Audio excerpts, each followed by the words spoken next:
Hello, Rec187 and welcome back to Combat Mission, where this episode is going to be a bit of a review of our recent head-to-head game against Chap, which if you're watching this you'll know didn't go particularly well for me. So I'm planning to kind of comb through the ashes of the match and pull out a few nuggets of wisdom, such I may equip myself better in future matches. And the four broad areas we're going to talk about are going to be force selection, planning, tactical unit control, and attention to detail, or perhaps just a skill issue. And it's going to be interesting to see if the nuggets that I pull out are the same ones that you guys have identified. So without any further ado, let's jump into our first topic and talk about force selection. So this was, of course, a mirror match. We both had the same forces to choose from, and we both had the same number of points. So I've kind of pulled together a brief analysis of a few kind of key factors I think should really show the difference in what we got with our points that were available. So you can see I've got three categories up on the screen here. Chap is in the blue and myself in the red. The leftmost pairing is the IFEs, and I've lumped our MGS in there for the sake of kind of comparing armoured vehicles. And you see we were pretty similar. In fact, we both had 9 Bradleys each, but I also had the MGS. However, if you look in the middle column, this is where we start to see quite a lot of disparity. And you'll excuse me for kind of muddying the scale by putting these in blocks inventory for 10 just so it fit neatly on the screen. But you can see that I brought 54 infantry to the fight. And when I say infantry, I'm including kind of actual soldiers, javelin teams, sniper teams, machine gun teams, HQ units, but excluding drivers and crew, etc. So I brought 54, and looking at the force selection Chap shared in his video, he seemed to bring about 113. So he's roughly twice as many fighting men as I've managed to bring. So that's quite a discrepancy. And while it's not the whole story, I had a few extra toys in terms of the heavy machine guns and the automatic grenade system. I'm not sure it really breaches the gap that's shown there. And then finally on the right side we had a look at Javelins. So obviously the Javelin troops are included in the middle column, but just how many units had we brought? How many systems had we brought with us? And I had brought 8 between my cavalry troops and my couple additional units, whereas Chap had managed to bring 12. So again, 50% more AT systems on the field through Javelins than I managed. So I was looking at this and I mean, really at this point, I've set myself up for failure. This is a hard hill to overcome already. So the kind of learning takeaway I wanted to examine is, well, how have I managed to spend my points so poorly? And I know in Combat Mission that there are different point variations, and some things are worth it and some things are not, and you know, it's not perfectly balanced. But this, I suppose, was probably a bit of an eye-opener about just how skewed it can be in some of the pitfalls that you may kind of fall into. So with that, well, let's look at a couple of areas which show examples of how you can make your points go further, or in my case, make them go a lot less. So let's have a look at how the relative cost and the relative value can be vastly different. So we've got the two main infantry elements that we used in the game on the screen. You've got the cavalry troop on the left, and we've got Chap's infantry on the right. So my scout squad there, 3 men, coming in at 60 points for this squad, so 20 points per pixel trooping.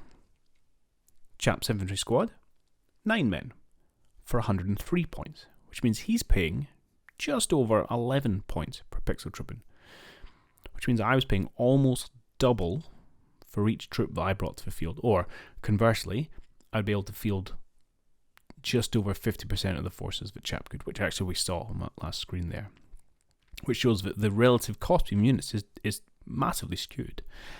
And in reality, you never really want to bring that cavalry troop formation to the PvP because it's just not worth the points. And it doesn't stop there.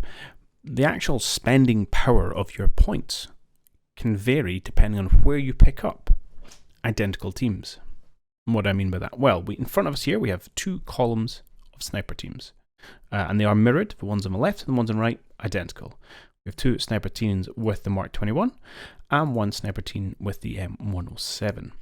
And the only difference between these 2 sets of teams is that our friends on the left here, they are the sniper section within a rifle battalion, so within the HQ company of a rifle battalion, so they are naturally part of the OOB, and they come in about 85 points, or exactly 85 points for regular quality.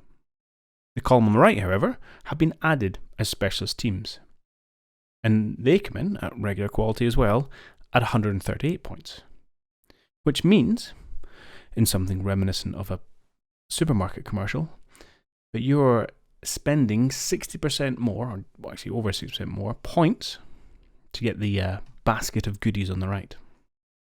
So I want to know where I should be doing my shopping.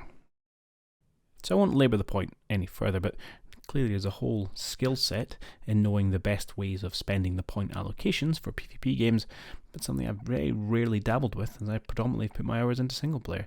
But it's interesting to see, and something I'm going to pay a lot more attention to next time I have a head-to-head match.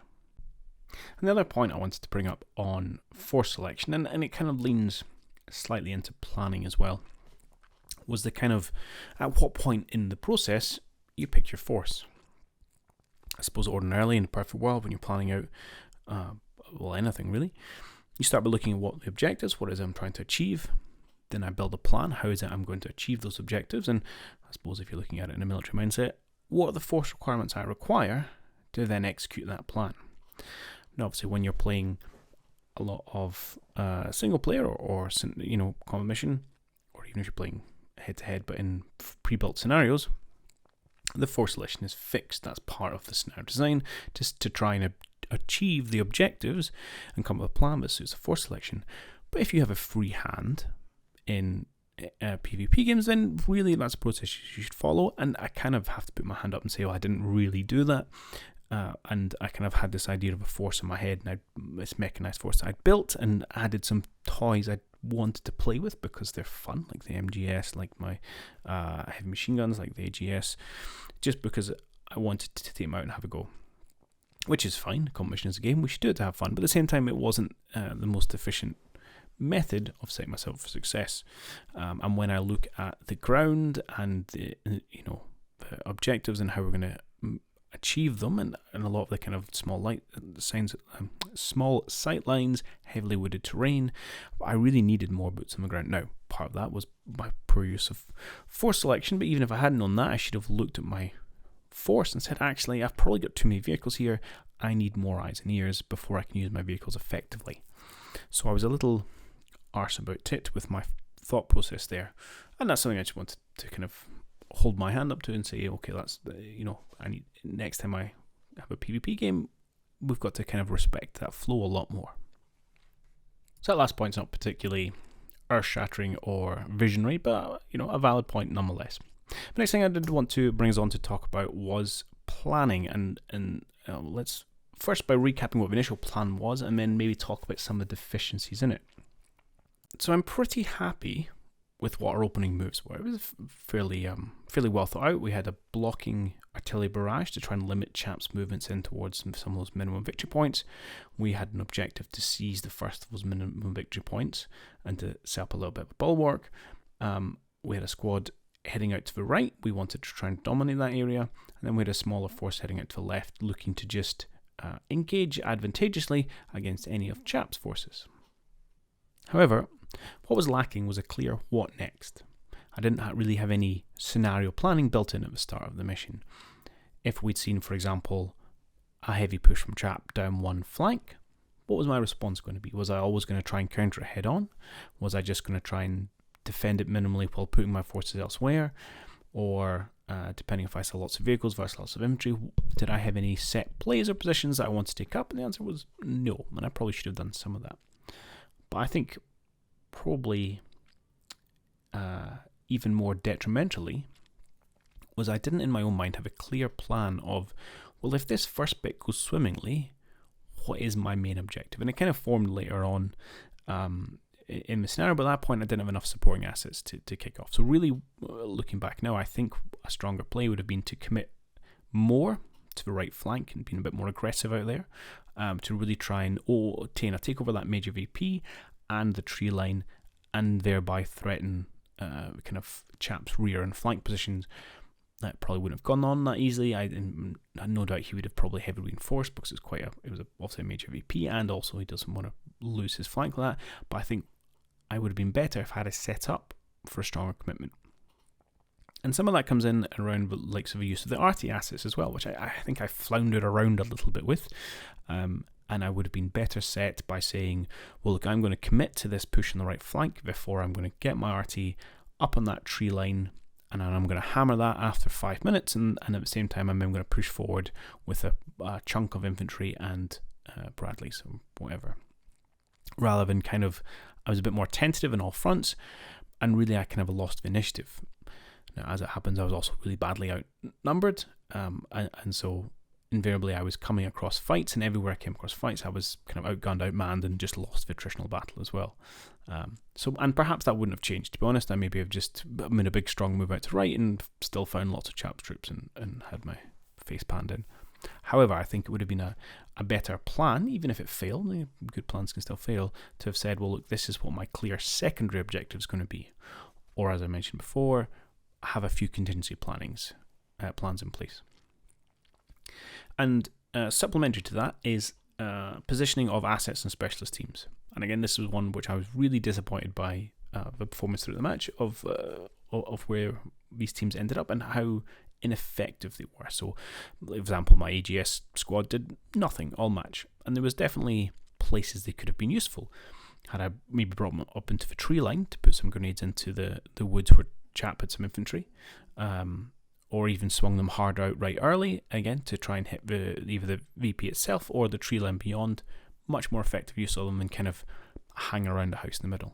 And a similar story, I think, for a number of machine gun teams, less so for the snipers who did an okay job spotting, but those extra assets that I picked up, I should have pre-planned positions where I maybe wanted them to go and achieve certain objectives. So I felt there was a lot of failure there in the planning department. So the next thing I want to pick up upon is around unit tactical movement, and specifically around predominantly kind of scouting elements and those at the kind of fringe of your forces, and not leaving them in a single position for a prolonged period of time where they can be shot to pieces by your opponent, especially one who effectively uses the scoot and shoot mechanic of his vehicles. And part of this comes down to, I suppose, a habit I have in single player is I can get my scouts out, and as long as they're not essentially coming on a direct fire, they're not going to come on a direct fire. The AI is not going to shoot against sound contacts, and even if he does spot your units, provided he then loses that spot, he's not going to engage them. And that's obviously not the case against human players. We will happily fire rounds into potential areas of threat. If we know a unit's there and we lose it, we'll still shoot up a bush. There's an element there where you have to keep moving these scouting elements around and probably leaning into the kind of crawling use a lot heavier to keep them safe while providing you information. Because once the unit, so your opponent starts shooting them up, it's really nigh impossible to pull them out there without the squad just getting absolutely decimated. And in a similar vein, on the kind of tactical unit control, is kind of the whole shoot and scoot mechanic in and of itself. It's something which I think Chap used very, very effectively, in terms of getting firepower from his Bradleys without really exposing them to return fire. And even when I had multiple Javelin teams eyeing up where his Bradley was going to pop over a ridge, he didn't expose himself for long enough for them to actually lock on and get that shot away.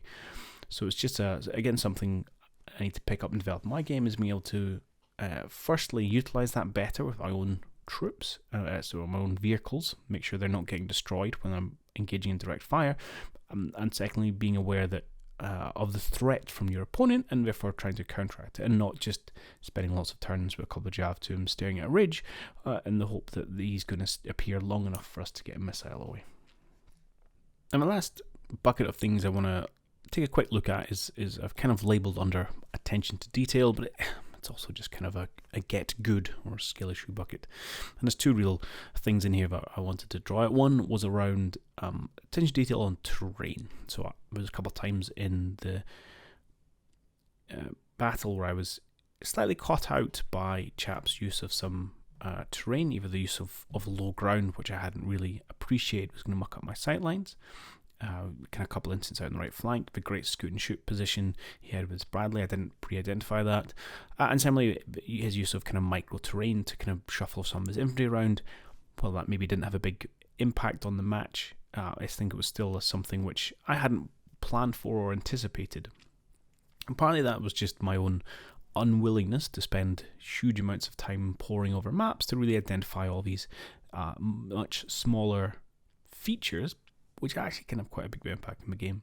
And I kind of hand wave that when I'm doing single player games, because I like to think that, well, if I'm a operational officer, I get to see a map, I make a plan out, and I don't know the nooks and crannies and which hedgerow ends where and which one has a very slight ridge and all these kind of details, and I like to try and kind of work that out on the fly, and I think that's a fine way to play it. I also got to acknowledge that that's probably just a nice story I tell myself, because in reality I don't really want to put the effort and the work in all the time to really dig down and identify those areas. And you got to draw the line somewhere, right? People have got to replay this game because we want to have fun. We're not trying to turn it into another job. But I also have to acknowledge that if I'm unwilling to spend the time kind of finding these features and thinking about my opponent and the routine I use, then that's going to hurt me when it comes to PvP play. So it's definitely an area which I know I need to improve on, but I think it was just something which was highlighted once again in this case. And the final point I wanted to come upon, and that's again in this kind of attention detail bucket, was use of the turn replay, and to what extent I pore over the replay and extract every last little bit of information out of it. And obviously the short answer is I don't do that.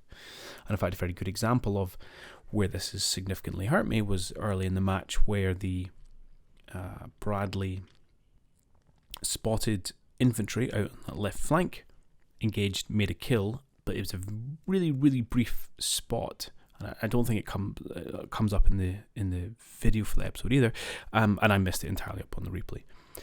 And had I spotted that, I would have then known actually Chap's already got infantry in that hill. One, I need to watch out how I advance my Javelin team, and two, let's not position vehicles with an easy line of sight of that hill, because we're liable to get a Javelin to face, as happened with the MGS. So that was where it really hurt me.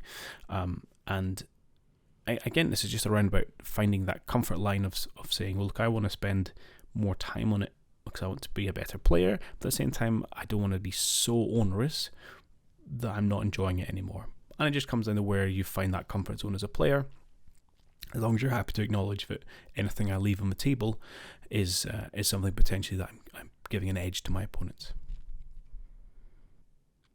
And so there we have it. That's the kind of key lessons learned that I've taken away from this encounter. I kind of hamstringed myself with the force selection to start with, failed to robustly plan for the mid to late game, and then gave my opponent an edge with my lack of attention to detail. Or thereabouts. I'd be interested to see if there's any other items which you kind of picked up on through watching the series. You think, hey, I think this was a kind of key issue, or if you broadly agree with the kind of sentiment that I put forward in this video. Either way, thanks for listening to my ramblings. I hope it was of some use, and perhaps I will see you all in the next one where we can hope for a better outcome. I'll see you then. Cheerio.